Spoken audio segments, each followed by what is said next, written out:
يهده الله فلا مضل له ومن يضلل فلا هادي له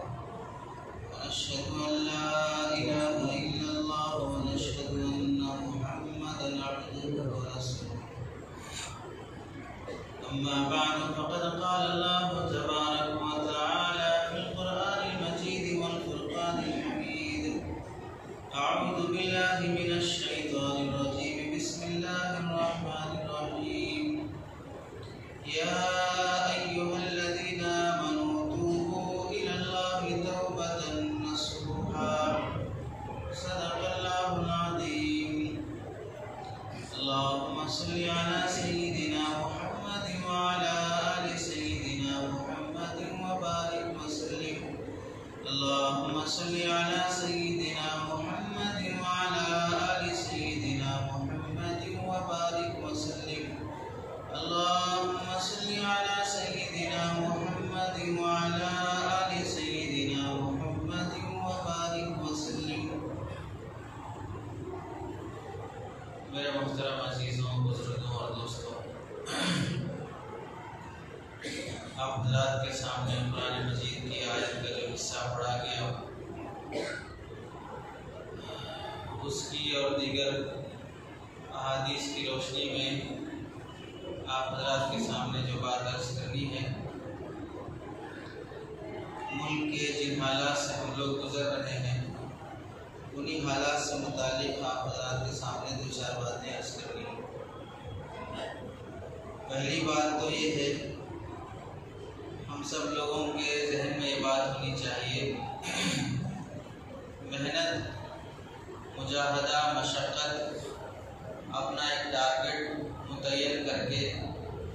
جو بھی آدمی محنت کرتا ہے، خواہ وہ کسی بھی مذہب کا ہو، ایک نہ ایک دن اس کی محنت رنگ لاتی ہے۔ دکان چلانے والا، بزنس کرنے والا، پڑھائی حاصل کرنے والا،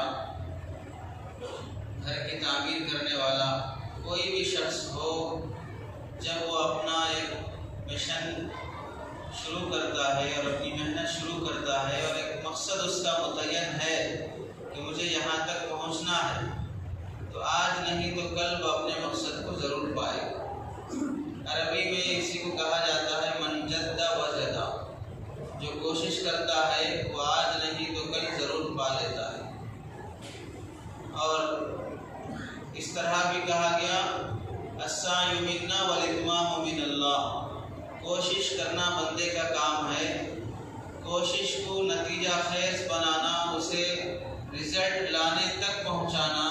اور اس کا کوئی صحیح رزلٹ نکلنا، یہ اللہ کی مرضی ہے۔ کوشش ہمیں کرتے رہنا چاہیے۔ اب ہم دیکھیں کہ ملک کے جو فی الوقت موجودہ حالات ہیں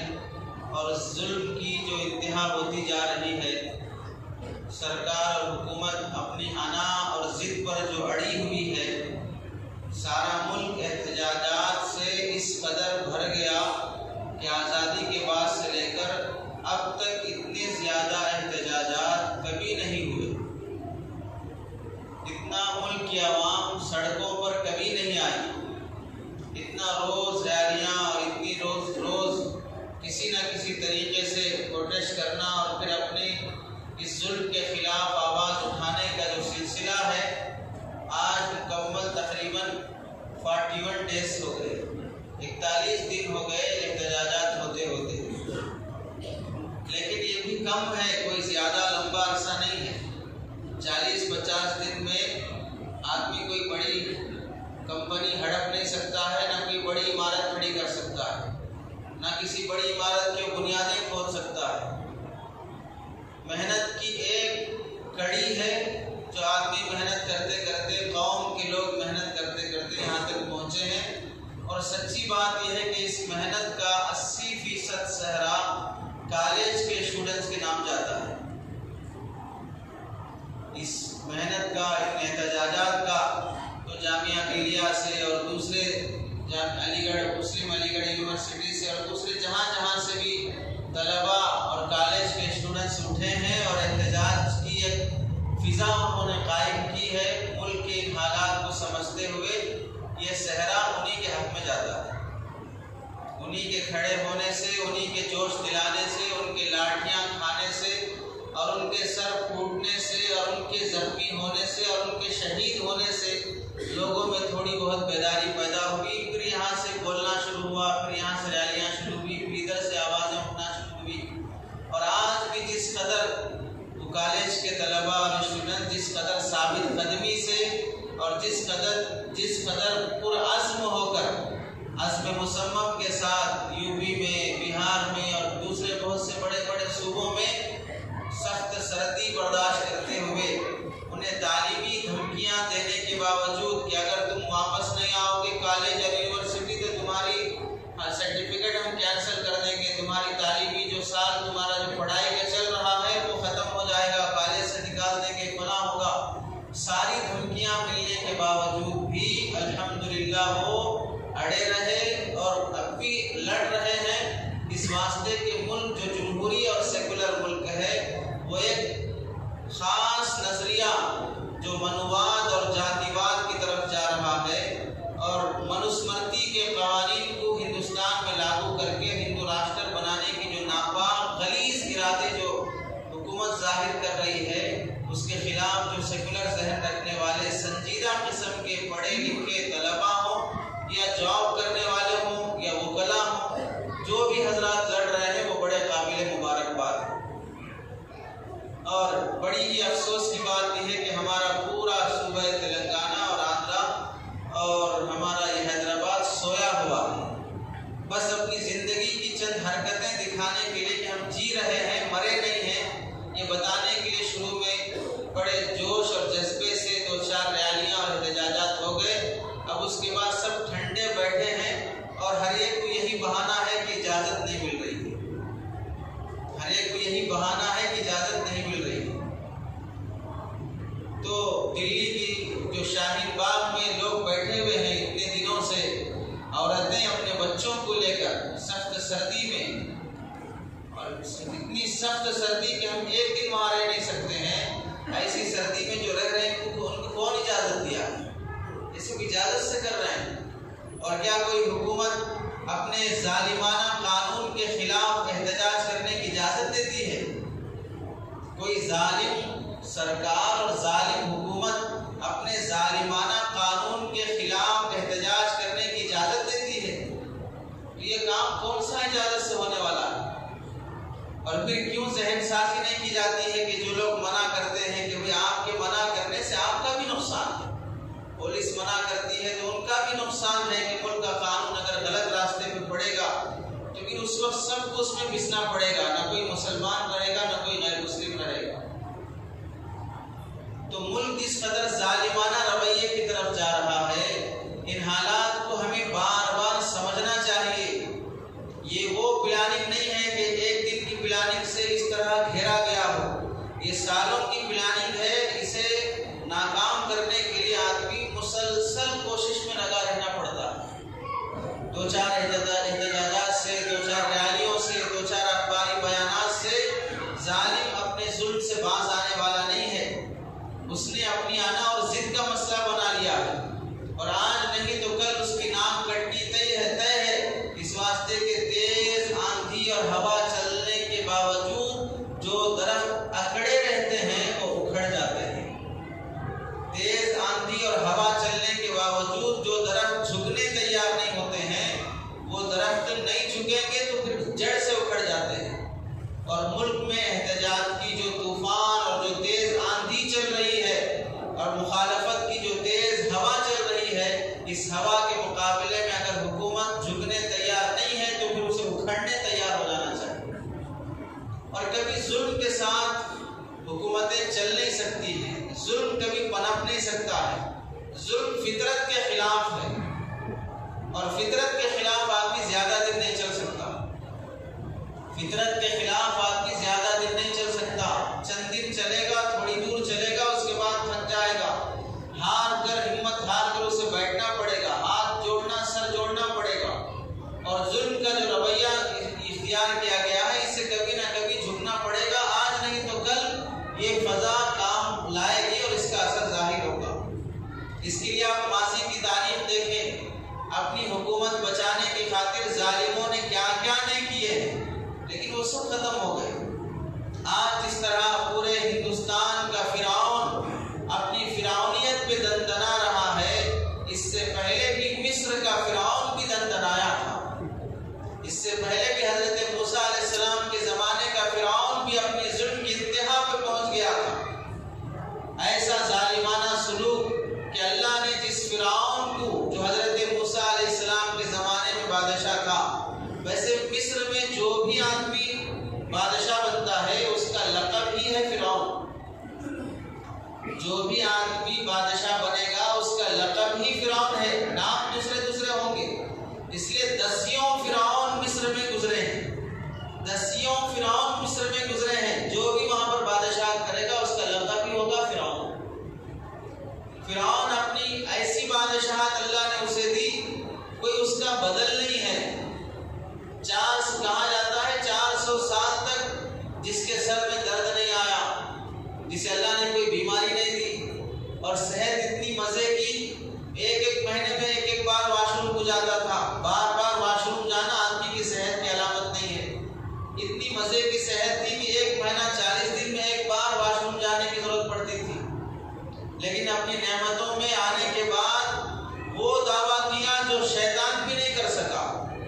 خدائی کا دعویٰ آج تک شیطان نے نہیں کیا۔ شیطان نے بس یہ دعویٰ کیا کہ میں انسان سے افضل ہوں، میں انسان سے افضل ہوں، لیکن اس نے اللہ کے حکم کی مخالفت میں کیا تو راندہ بارگاہ ہو گیا۔ فرعون صرف انسان سے افضل ہونے کی بات نہیں، خدا بننے کی کا دعویٰ کر دیا۔ اللہ نے مہلتیں دی، عذابات کے ذریعے سے تنبیہ کیا، 9 طرح کے مختلف عذابات فرعونیوں پر آئے، لیکن پھر بھی توبہ نہیں کیے، اور اپنی سلطنت بچانے کی خاطر اس نے جو پلاننگ کی، کہ جو خواب دیکھا کہ مصر کے ایک کونے سے ایک آگ آ رہی ہے جو اس کے پورے سلطنت کو جلا کے خاک کر رہی ہے، تو یہ نجومیوں سے معلوم کیا تعبیر، تو نجومیوں نے بتایا کہ ایک بیٹا، ایک لڑکا پیدا ہوگا جو تمہاری سلطنت کو ڈبو دے گا، ختم کر دے گا۔ اور نجومیوں کی بات کا جب اسے یقین آیا تو اس نے اپنی سلطنت بچانے کی خاطر بنی اسرائیل جو حضرت موسیٰ اور حضرت یوسف علیہ السلام کے بھائیوں کی اولاد ہے، حضرت یعقوب علیہ السلام کے 12 بیٹوں کی اولاد، جب حضرت یوسف علیہ السلام مصر کے گورنر بنے، وہاں کے بادشاہ بنے، پھر اپنے بھائیوں کو، والد صاحب کو ادھر منتقل کیا۔ اب 12 بھائیوں کی نسل جب چلی تو بڑا خاندان بن گیا۔ ان ساری بنی اسرائیل کو اپنا غلام بنایا، ان پر ظلم و ستم کے پہاڑ ڈھائے، جو کچھ ہو سکتا تھا کیا۔ اب انتہا جب ہو گئی تو اللہ تعالیٰ نے حضرت موسیٰ علیہ السلام کو پیدا کرنے کا فیصلہ فرمایا۔ اب اس ان کے پیدا ہونے کا خواب فرعون نے دیکھا، اپنی سلطنت بچانے کی خاطر اس نے حکم بنایا کہ بنی اسرائیل میں جو بھی لڑکا پیدا ہوگا اسے قتل کر دیا جائے، اور لڑکی پیدا ہو تو اسے زندہ چھوڑ دیا جائے۔ اس قانون پر عمل کیا گیا، کئی بنی اسرائیل کے لڑکے قتل کیے گئے، ہزاروں لاکھوں کی تعداد میں معصوم بچوں کی جانیں گئی جن کا کوئی قصور نہیں تھا، صرف اس وجہ سے کہ فرعون کو اپنی سلطنت بچانا ہے۔ فرعون کو اپنی سلطنت بچانا ہے، اس لیے معصوم بچوں کی جانیں لو۔ اور اس وقت بنی اسرائیل جو اقلیت میں تھے، جو کمزور تھے، حکومت سے جنگ نہیں کر سکتے تھے، ان کی کمزوری کا فائدہ اٹھا کر ان کے جوانوں کو غلام بنانا، جیلوں میں ڈالنا، ان کی عورتوں کے ساتھ عصمت ریزی کی حرکتیں کرنا، ان سے ایسے کام لینا کہ انسانیت بھی کھرا جائے، ایسا ظلم ڈھاتا رہا۔ لیکن اللہ کو جب منظور ہوا تو خود اس کے ذہن میں اس کے وزیروں نے یہ بات ڈالی کہ اگر اس طرح بنی اسرائیل کے بچے قتل ہوتے رہے تو پھر ہماری غلامی کے لیے، ہماری نوکری کے لیے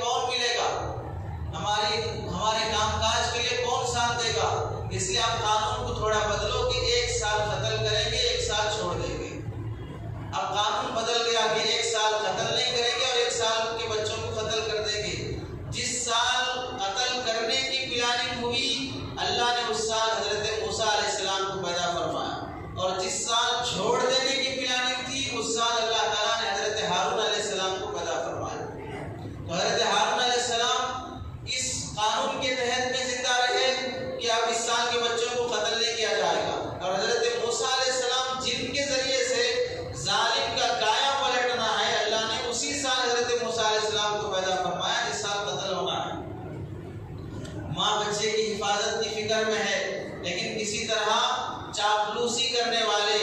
کسی طرح مکاری اور چال بازی طلبے چاٹنے والوں کے ذریعے سے خبر ظالم بادشاہ تک پہنچتی ہے تو ماں اپنے بیٹے کی حفاظت کی خاطر ایک بکسے میں رکھ کر حضرت موسیٰ بچے کو سمندر کے حوالے کرتی ہے،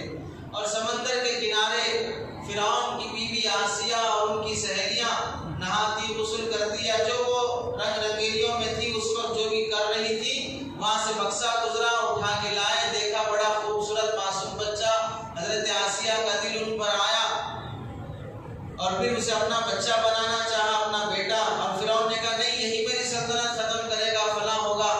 تو حضرت آسیہ نے کہا کہ تمہارا دماغ خراب ہو گیا، جس بچے کو بھی دیکھو یہی سلطنت ختم کرے گا، یہی فلاں کرے گا، یہ معصوم بچہ جو انگلی بھی صحیح نہیں پکڑ سکتا ہے تمہاری سلطنت کہاں سے ختم کر دے گا۔ بہرحال اللہ تعالیٰ کو منظور ہوا کہ اسی ظالم کے گھر میں حضرت موسیٰ علیہ السلام کو پالا گیا۔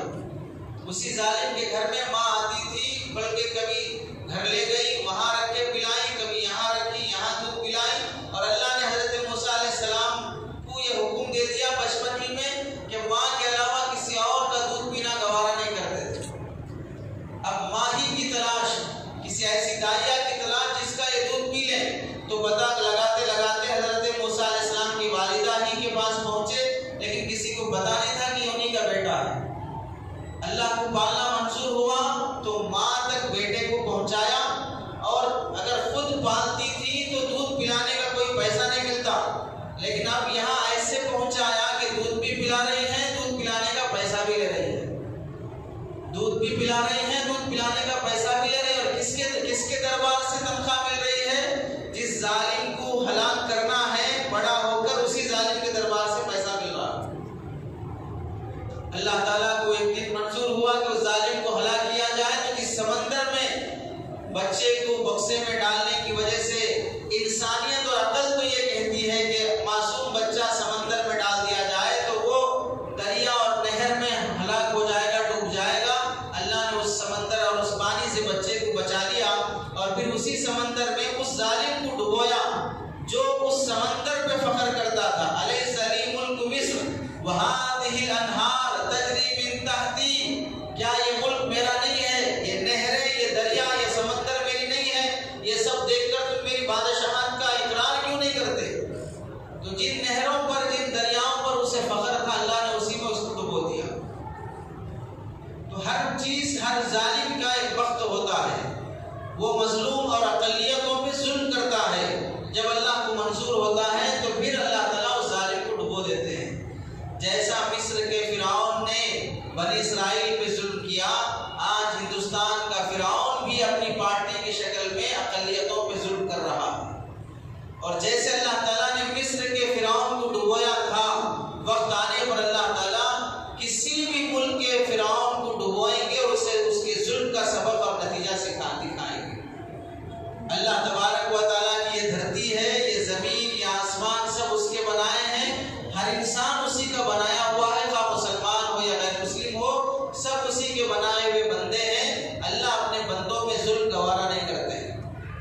اللہ اپنے بندوں میں ظلم گوارا نہیں کرتے ہیں۔ بس جیسے حضرت موسیٰ علیہ السلام کے کہنے پر بنی اسرائیل نے مان لیا تھا نبی کی بات کو، اور راتوں رات ان کے ساتھ چلنے تیار ہو گئے تھے، ایسے ہی اس وقت اللہ اور اس کے رسول کے احکامات کو ماننے کے لیے ہم تیار ہو جائیں۔ اب چونکہ کوئی موسیٰ علیہ السلام آنے والے نہیں ہیں، اب چونکہ کوئی عیسیٰ علیہ السلام آنے والے نہیں ہیں، ہمیں اللہ نے قرآن اور حدیث ایسی دو بہترین کتابیں دی ہیں، انہی میں سے ہم موسیٰ علیہ السلام کو تلاش کرنا ہوگا، انہی میں سے ہم سرکار دو عالم صلی اللہ علیہ وسلم کی ہدایت کی روشنی میں ایک نبی کو تلاش کرنا ہوگا جو انسانی شکل میں نہیں، یہ قانون کی شکل میں ملے گا۔ اس قانون کو جب ہم فالو کریں گے اور اس پر ہم زندگی گزاریں گے تو پھر اللہ تعالیٰ بنی اسرائیل کے لیے جیسے راستے نکالے تھے اور ظلم سے اور فرعون کے ظلم سے ان کو بچایا تھا، ویسے اللہ تعالیٰ آج بھی بچائیں گے۔ وہی آسمان ہے، وہی زمین ہے، وہی رب ہے، وہی طاقت اللہ کے پاس اب بھی موجود ہے۔ اللہ کی طاقت میں، اللہ کے پاور میں کوئی کمی نہیں آئی ہے۔ اگر کمی ہے تو ہماری دعاؤں میں کمی ہے، ہماری اللہ کی طرف متوجہ ہونے میں کمی ہے۔ آج کے فرعون کو بھی اگر ہم ڈبونا چاہتے ہیں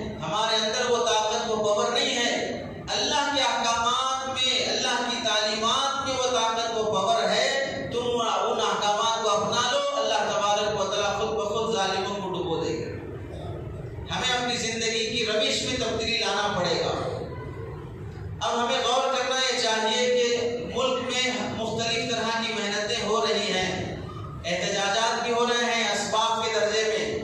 اور دعائیں بھی ہو رہی ہیں جن کا اہتمام ہونا بھی چاہیے، پھر بھی نتیجہ جیسے نکلنا تھا ویسے نہیں نکل رہا ہے۔ اکثر لوگوں کے ذہن میں یہی بات ہے،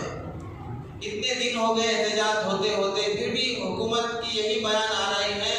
کہ ہم 1 انچ پیچھے نہیں ہٹیں گے، 1 بالش پیچھے نہیں ہٹیں گے، ہم قانون واپس نہیں لیں گے، یہی باتیں ہو رہی ہیں۔ آخر کیا فائدہ ہو رہا ہے احتجاجات ہونے سے؟ یہ بہت ہی نا امید کرنے والی بات ہے، بہت مایوس کرنے والی باتیں ہیں جو لوگ ایسا سوچتے ہیں۔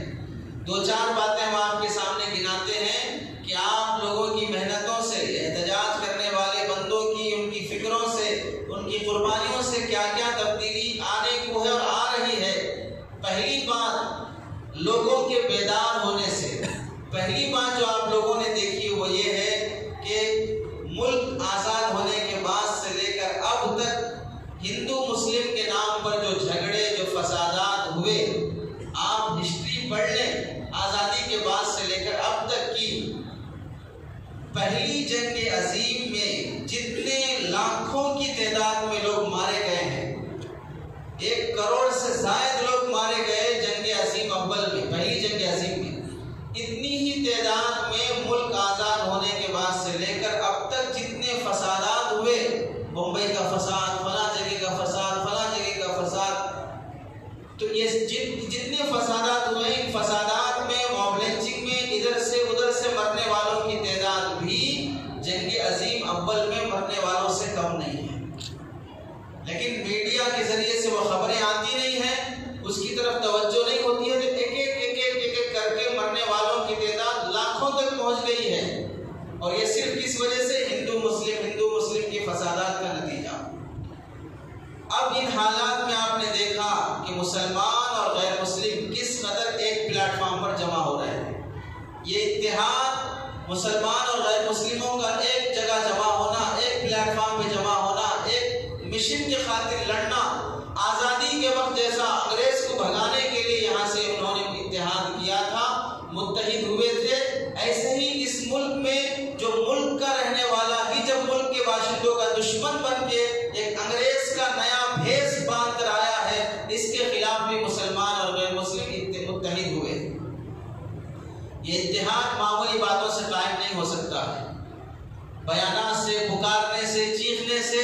لوگ متحد نہیں ہوتے ہیں، اور نہ آپ متحد ہونے تیار تھے جب 10 بار بولے گئے کہ اپنے اختلافات چھوڑو، اپنے جھگڑے چھوڑو،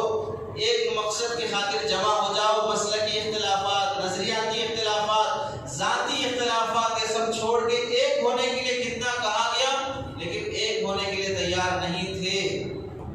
اب جس قدر متحد دیکھا جا رہا ہے، اس سے پہلے آزادی کے وقت دیکھا گیا، اس کے بعد سے لے کر اب تک دیکھا نہیں گیا۔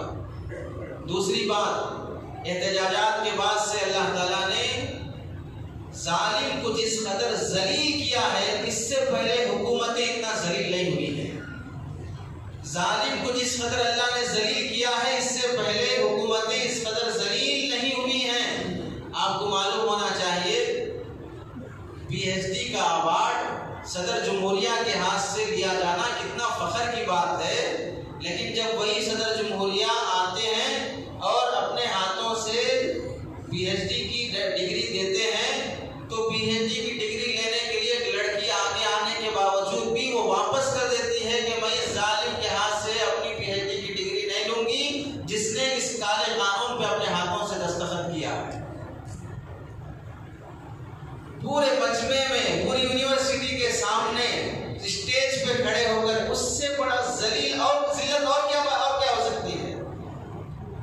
کہ ہندوستان کے صدر جمہوریہ کی ایسی ذلت ہو رہی ہے اور وہ خالی ہاتھ منہ نیچے کر کے واپس ہو رہا ہو۔ اور پھر کلکتہ کی گلیوں میں چوکیدار صاحب پہنچتے ہیں اور گلیاں اور سڑکیں وہاں کی احتجاجات سے اتنی تنگ ہو جاتی ہے کہ واپس جاؤ کے نعروں سے، کہ جو سڑک کے راستے سے گئے تھے انہیں آنے کے لیے سڑکیں بند ہو گئی، تو پھر پانی کے راستے سے واپس آنا پڑا۔ اس سے بڑی ذلت کیا ہو سکتی ہے؟ بنگلور جہاں پر موجودہ سینٹرل گورنمنٹ کی حکومت ہے وہاں پر، اور وہاں پر جب جو وزیر داخلہ پیٹ پھاڑ پھاڑ کے بیانات کر رہے تھے پارلیمنٹ میں، وہ پہنچتے ہیں وہاں کی ریلیوں سے، انہیں ایسے گونج پہنچتی ہے کہ واپس انہیں قدم رکھنے سے پہلے اپنی گاڑی پلٹا کر واپس جانا پڑتا ہے اپنے گجرات۔ تو ملک کے بڑے بڑے عہدوں پر جو لوگ فائز ہیں، پارٹی جو چلانے والے ہیں، عام پبلک اور رعایا اتنا عزم اور حوصلہ لے کر اتنا ذلیل کر رہی ہے، اتنی گالیاں، اتنے کارٹونز اور اتنی باتیں ان پر بن رہی ہیں کہ اگر کوئی اور تھوڑی بھی حص رکھنے والا ہوتا، وہ قانون واپس لینا تو دور کی بات، وہ زہر کھا کے مر جاتا۔ اس سے بڑی ذلت کی بات اور کوئی ہو ہی نہیں سکتی۔ تو نتیجہ ہوا کہ اللہ تعالیٰ نے ظالموں کو ان کے ظالمانہ فیصلوں کی وجہ سے ذلیل و رسوا کیا ہے۔ جیسے فرعون کو اللہ نے ذلیل و رسوا کیا تھا، آج کوئی شخص اپنے بیٹے کا نام فرعون رکھنا نہیں چاہتا ہے۔ حالانکہ فرعون اس کا نام نہیں ہے، اس کا لقب ہے، لیکن کوئی فرعون کو پسند نہیں کرتا، اس کی ذات کو نہیں، اس کے نام کو بھی پسند نہیں کرتا ہے۔ تو ایسے ہی اللہ تعالیٰ ظلم کا نتیجہ ذلت کی صورت میں دیے ہیں، اور آگے یہ سلسلہ چلتا رہے گا۔ اور پھر دوسری بات جو ہوئی ہے ظالم کی پلاننگ یہ تھی کہ مسلمانوں کے خلاف یہ قانون بنائیں گے، یہ اقلیت میں ہیں، 20-25 کروڑ میں ہیں، اور یہ سب سڑکوں پہ آئیں گے، کچھ فتنہ ہوگا، پھر گولیاں چلیں گی، پھر فلاں ہوگا، یہ سب ہوگا، اور پھر ہندو مسلم کے فسادات شروع ہوں گے جس کا ہم فائدہ اٹھا سکتے ہیں۔ اب چونکہ بابری مسجد کا مسئلہ بھی نہیں ہے، وہ ایک بنیاد تھی جس کی وجہ سے لڑا رہے تھے کہ ہم فلاں کر دیں گے، فلاں کر دیں گے، ہو گیا فیصلہ۔ اب کون سے بیس پہ آپ لڑا سکتے ہیں؟ تو یہ قانون اس بیس پہ بنایا گیا کہ اس بیس پہ ہم لڑا سکتے ہیں، لیکن اللہ کا کرنا ہوا کہ جس مسلمانوں کو سڑکوں پہ لانے کے لیے قانون بنایا گیا تھا، وہ مسلمان تو بعد میں آئے، اس سے پہلے دوسرے شہری آ گیا، اس سے پہلے دوسرے لوگ آگے آ گئے کالے قانون کو سمجھ کر کہ یہ قانون جو بنایا جا رہا ہے سیکولر ملک کے حق میں بہت خطرناک ہے، کہ ملک کا رخ منوسمرتی قانون کی طرف جا رہا ہے کہ ساری انسانیت کو 4 حصوں میں تقسیم کر دو،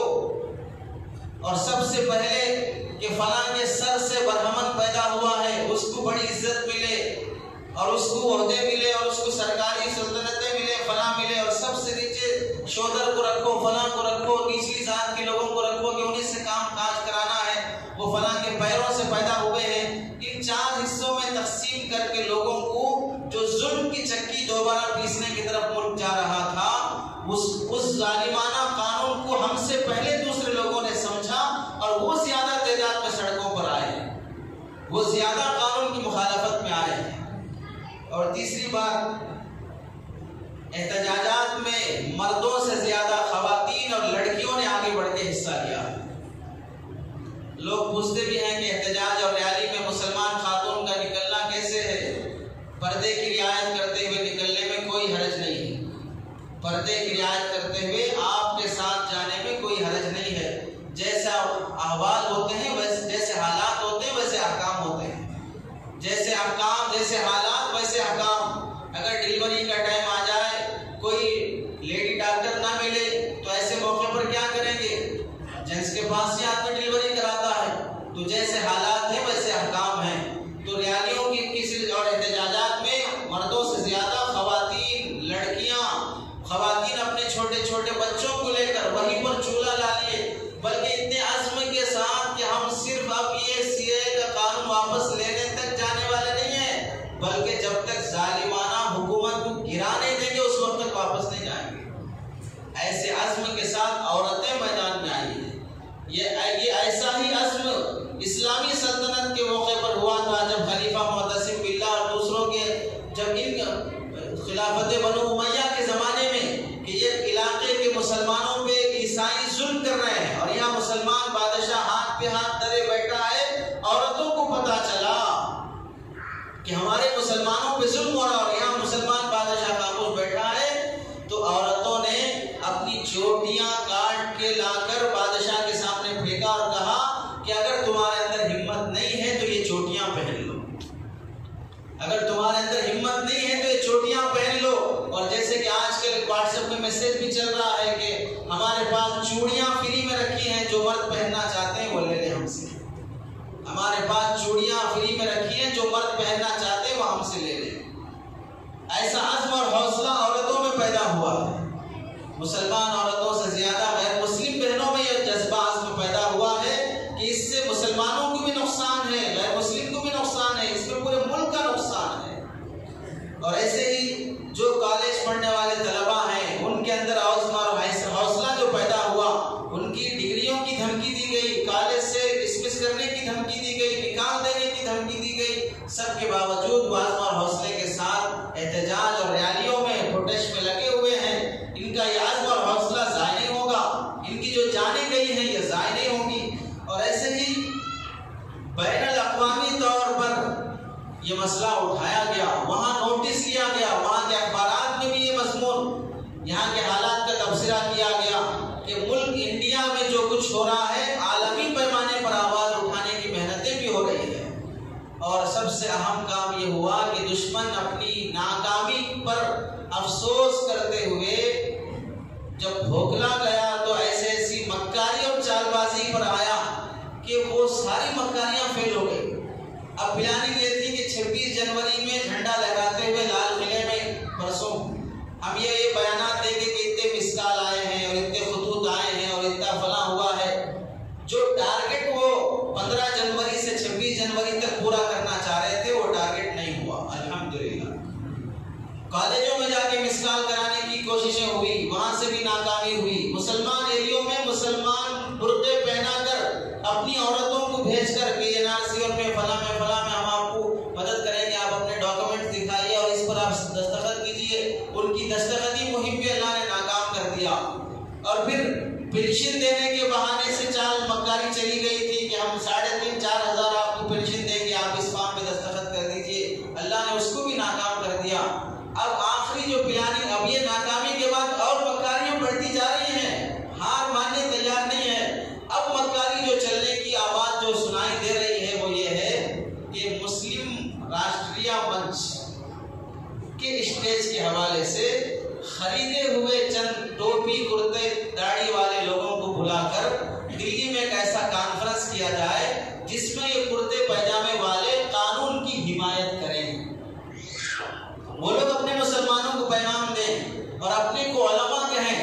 میں عالم ہوں، میں مفتی ہوں، میں فلاں ہوں، اپنے ساتھ عالم کا لقب لگا لیں۔ اور اتنے علماء کا ہم نے کانفرنس کیا اور ہر مسلک کے علماء کو ہم نے بلایا اور ان تمام مسلک کے علماء نے ہمارے قانون کی تائید کی ہے اور ذمہ داری لی ہے کہ اپنی عوام کو سمجھائیں گے۔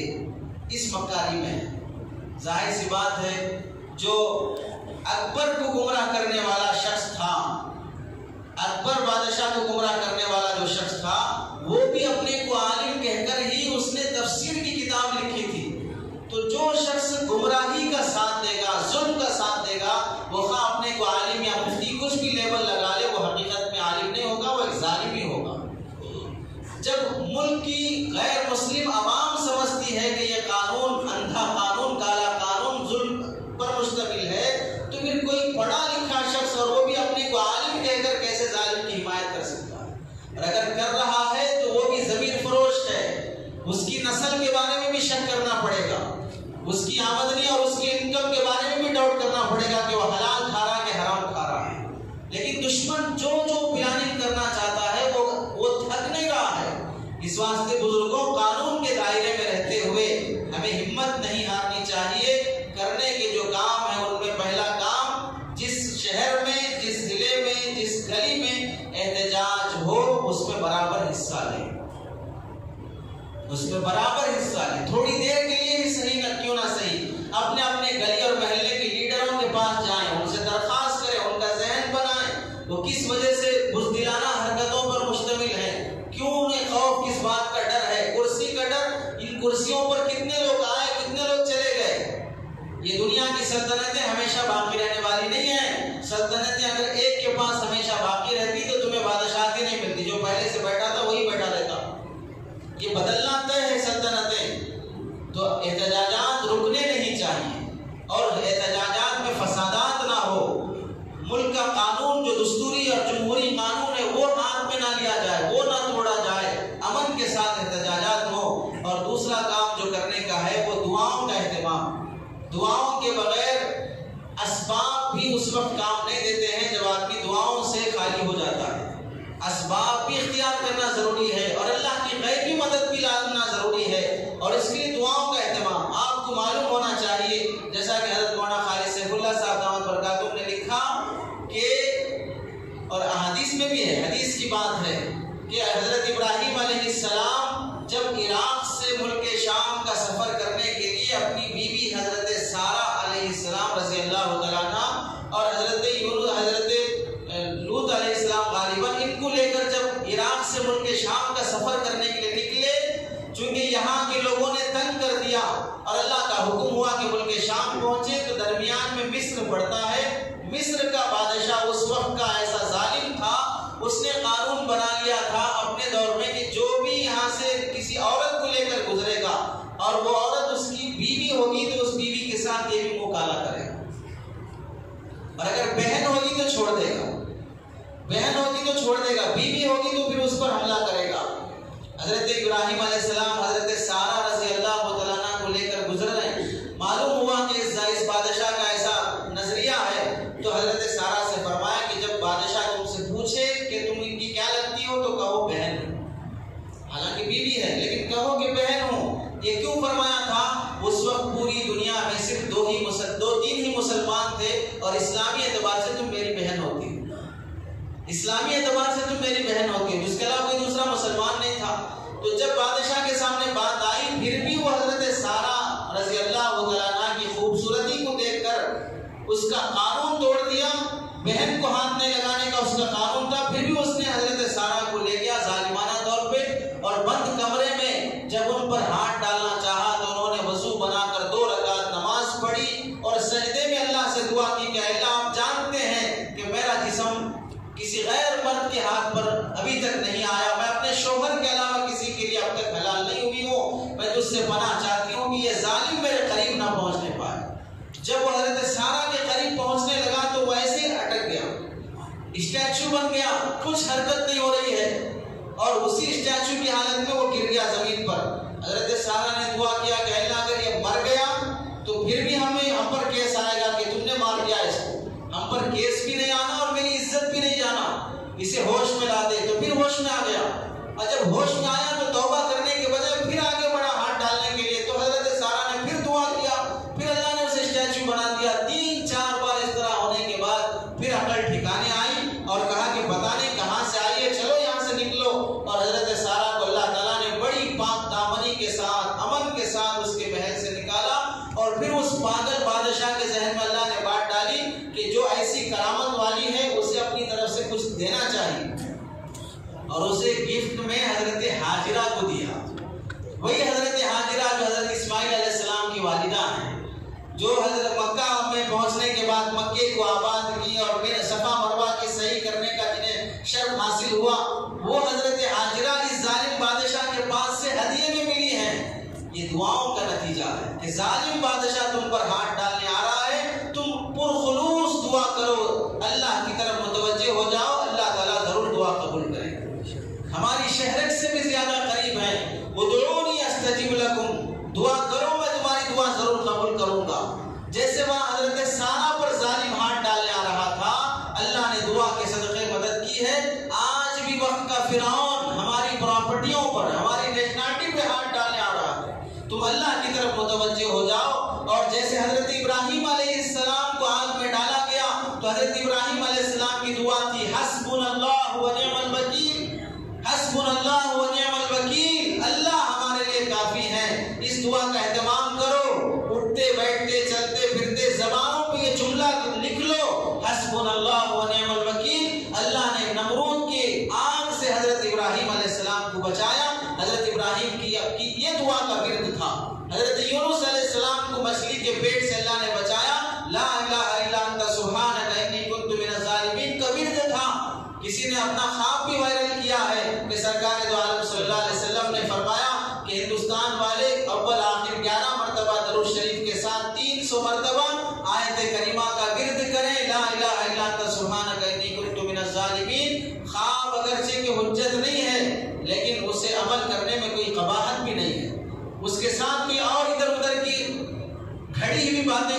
سیٹ کرنے کے بجائے بس اتنی بات یاد رکھ لو کہ 300 مرتبہ اہتمام کر لو، خواہ وہ خواب سچا ہو یا جھوٹا ہو، اس کے ہم مکلف نہیں ہے، بس یہ اس کا اہتمام کر لو۔ یہ اس طریقے سے نص سے ثابت ہے کہ حضرت یونس علیہ السلام کی دعا ہے، اور حضرت یونس علیہ السلام نے اس دعا کی صدقے سے اللہ تعالیٰ نے انہیں مچھلی کے پیٹ سے نکالا۔ آج ظالموں کے شکنجے سے اللہ نکالیں گے۔ آیت کریمہ کا اہتمام، کیونکہ جو ملک بنا ہے یہ جمہوری ملک ہے، اس کے لیے ہمارے اکابر نے بڑی بڑی قربانیاں دی ہیں۔ آپ کو معلوم ہونا چاہیے جب ملک کے حالات سخت ہو گئے تو محمد علی جوہر، مولانا محمد علی جوہر رحمۃ اللہ علیہ انگلینڈ چلے گئے تھے، اور وہاں انگریزی میں اخبار میں مضمون لکھتے تھے ہندوستان میں جو ظلم ہو رہا ہے انگریزوں کا، اس کے خلاف۔ انگلینڈ کے اخبار میں جو وہاں کا روز نامچہ نکلتا تھا، روزنامہ، اس اخبار میں مضمون دیتے تھے، اور اتنی بہترین انگریزی تھی، ان کی تاریخ میں لکھا، ہسٹری میں لکھا ہے کہ انگلینڈ کا غیر مسلم اور انگلینڈ کا انگریز صبح صبح اپنے ہونٹوں پہ چائے کی پیالی لے جانے سے پہلے ہاتھ میں اخبار ہونا پڑتا، اور اخبار میں محمد علی جوہر کا مضمون ہونا پڑتا۔ جب ان کا مضمون پڑھتا تبھی وہ چائے کی پیالی لیتا، تبھی وہ چائے پیتا تھا، اور ایسا انتظار ہوتا تھا کہ چائے پینے کا ٹائم ہو گیا، اخبار والا بھی نہیں آیا، اخبار آئے اور محمد علی جوہر کا مضمون ہم پڑھے۔ ایسے مزے کے مضامین لکھتے تھے ہندوستان کی آزادی کی خاطر۔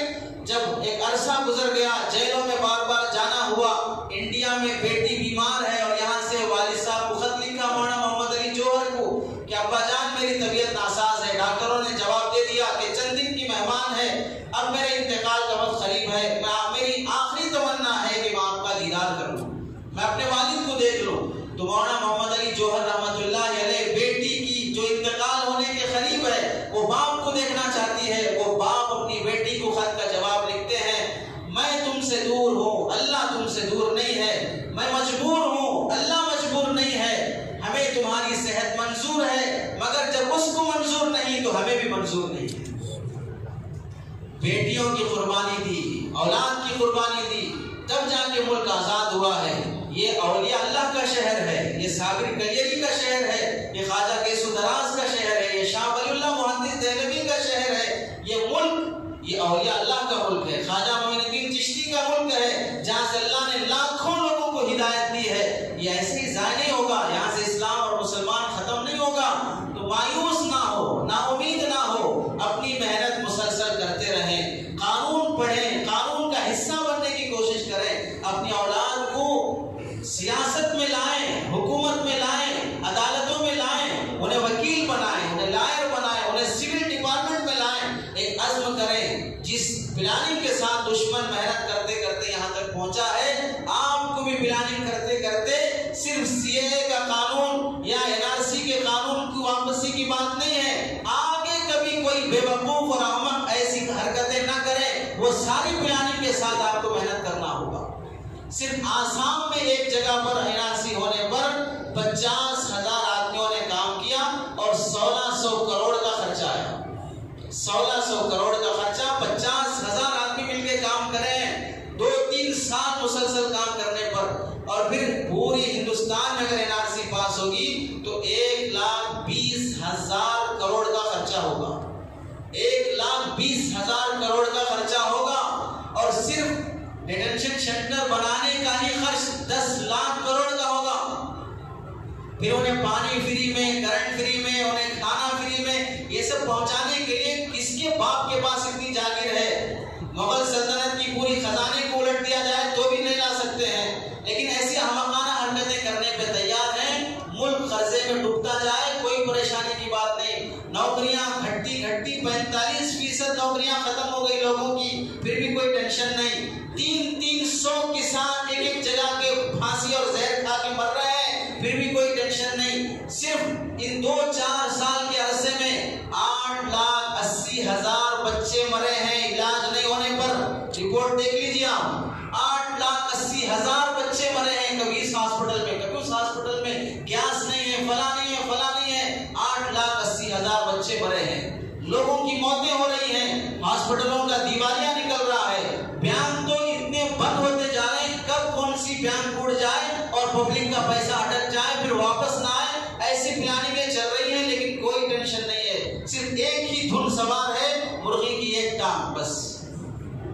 ایک ہی دھن سوار ہے، پبلک کچھ بھی نقصان میں پڑ جائے، کچھ بھی پریشان ہو جائے۔ اس واسطے بزرگوں وہ مسائل اٹھاؤ۔ کالا دھن واپس لانے کے نام پر جو نوٹ بندی کا ہوا، کتنا کالا دھن واپس آ گیا؟ کالا دھن تو دور کی بات، کالا قانون بننے لگا ہے۔ کتنا دھن واپس آیا ہے؟ اس کے باوجود بھی مندروں میں مشینیں پائی گئی جہاں پر فیک نوٹ بنائے جا رہے تھے، اس کی نیوز وائرل ہوئے، اور بارڈر پر رہنے والا فوجی دہشت گردوں کا ساتھ دے رہا ہے، خود انہی کی پارٹی کا ہے۔